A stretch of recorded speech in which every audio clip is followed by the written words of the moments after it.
মাত্র 24 ঘন্টা। হ্যাঁ, এই 24 ঘন্টার মধ্যেই হবে দুটো ব্যক্তির মধ্যে বিদ্বেষণ ক্রিয়া।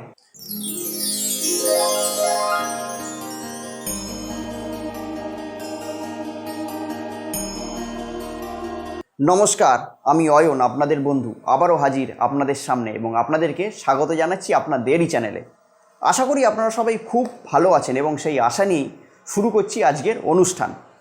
আজকের অনুষ্ঠানটি হলো বিদ্বেষণ অর্থাৎ বিচ্ছেদ ক্রিয়া। হ্যাঁ, যেরকম ক্রিয়ার মধ্যে বশীকরণের দরকার আছে সেরকম বিচ্ছেদেরও দরকার আছে। কেন না, আপনার প্রেমিক কিংবা প্রেমিকা কিংবা আপনার স্বামী কিংবা আপনার স্ত্রী হয়তো কোনো কারুর সঙ্গে কোনো পরক্রিয়ায় লিপ্ত হয়ে গেছে, তো সেই ক্ষেত্রে তাকে সেখান থেকে আনতে গেলে তো সেই ব্যক্তির সঙ্গে তাকে কাটাতে হবে, অর্থাৎ সেই ব্যক্তির সঙ্গে তাকে বিচ্ছেদ বা বিদ্বেষণ করতে হবে, যেটাকে তন্ত্রের ভাষায় বলে। তো সেরকমই একটি মজাদার বিদ্বেষণ ক্রিয়া শুধুমাত্র 24টা ঘন্টা, শুধুমাত্র 24টা ঘন্টার মধ্যেই হবে এরকমই একটি মজাদার এবং পাওয়ারফুল বিদ্বেষণ ক্রিয়া। তো যাই হোক, এই মূল ভিডিওটি শুরু করার আগে একটা গল্প আমি আপনাদের সঙ্গে শেয়ার করতে চাই।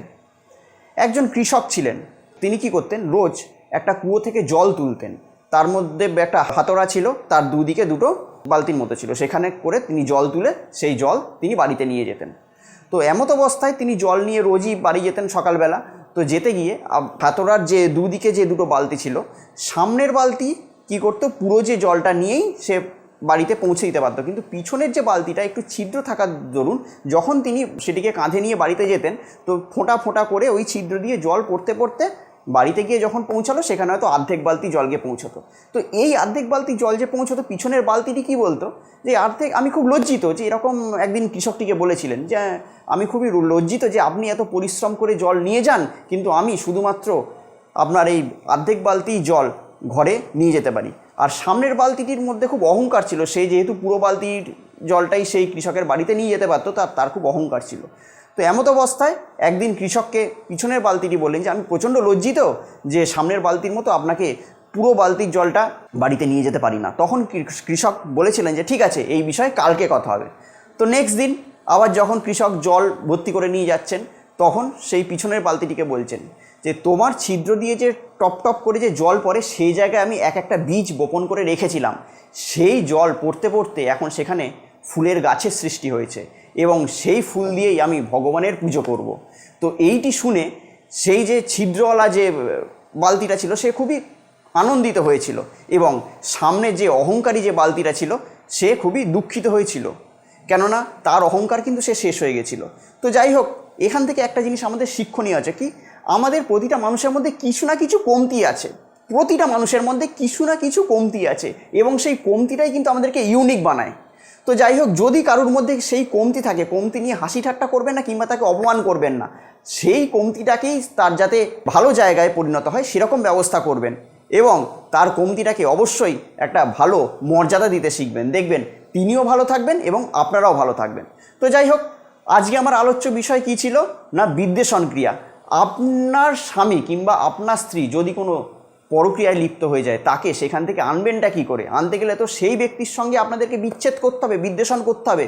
তন্ত্রে বশীকরণও যতটা ইম্পর্টেন্ট, বিদ্বেষণও ততটা ইম্পর্টেন্ট, কিন্তু বিদ্বেষণের ওপর সেরকমভাবে মানুষে প্রাধান্য দেয় না, কিংবা বিদ্বেষণের ওপর আপনারা যেখানে গিয়ে ক্রিয়াটা করাচ্ছেন তারা সেরকমভাবে প্রাধান্য দেয় না যেরকম, সেই জন্যই আপনাদের কাজটা অসফলতার আকার নেয়। কিন্তু না, আমাদেরকে যেরকম বশীকরণের ওপর প্রাধান্য দিতে হবে সেরকম আমাদের বিদ্বেষণের ওপর প্রাধান্য দিতে হবে। তো যাই হোক, এই বিদ্বেষণ ক্রিয়াটি কখন করতে হবে? এই বিদ্বেষণ ক্রিয়াটি করতে হবে কোনো মঙ্গলবার কিংবা শনিবার। এবার মঙ্গলবার কিংবা শনিবারটি যদি অমাবস্যা পড়ে যায় তাহলে তো সোনায় সোহাগা। মঙ্গলবার কিংবা শনিবার আপনাদেরকে কি করতে হবে না, দক্ষিণ দিকে মুখ করে বসতে হবে, দক্ষিণ দিকে মুখ করে বসতে হবে। দক্ষিণ দিকে মুখ করে বসবেন, সূর্য অস্ত যাওয়ার পর দক্ষিণ দিকে মুখ করে বসে গেলেন। যার সঙ্গে যার বিচ্ছেদ করতে চান অর্থাৎ বিদ্বেষণ করতে চান, দুজনের ছবি চাই, দুজনের ছবিকে সামনে রাখবেন, রেখে একটি ভূর্জপত্র কিনে আনবেন আপনাদের কোনো কাছাকাছি কোনো দশকর্মা দোকান থেকে। ভূর্জপত্র কিনে নিয়ে আমি যে মন্ত্রটি বলছি সেই মন্ত্রটিকে লিখবেন, ওং হ্রিং বিচ্ছেদায়। যার সঙ্গে যার বিচ্ছেদ করতে চান তার নামটা লিখবেন, তারপরে নম, এই মন্ত্রটিকে লিখলেন। লেখার পর ভূর্জপত্রে 11 বার মন্ত্রটিকে লিখবেন। লেখার পর সেখানে দেবেন 7খানা নিম পাতা, তারপরে কিছু কাঁটা দেবেন, ঠিক আছে, একটুখানি সর্ষের তেল দেবেন এবং একটু চুন দেবেন। চুন দিয়ে সেই দুটো ছবিকে একটি কালো কাপড়ে মুড়বেন এবং মন্ত্রটি যতক্ষণ পর্যন্ত এই ক্রিয়াটি করবেন, আমি যে মন্ত্রটা বললাম, যে মন্ত্রটি আমার স্কিনে গেল, সেই মন্ত্রটিকে মনে মনে মনে মনে কিন্তু উচ্চারণ করতে থাকবেন। সেটিকে হয়ে গেল, ক্রিয়াটা সম্পন্ন হয়ে যাওয়ার পর সেই যে পোঁটলাটা হলো সেটাকে নিয়ে গিয়ে আপনারা সেই দিন রাত্রে কোনো শ্মশানে পুঁতে দিয়ে চলে আসবেন।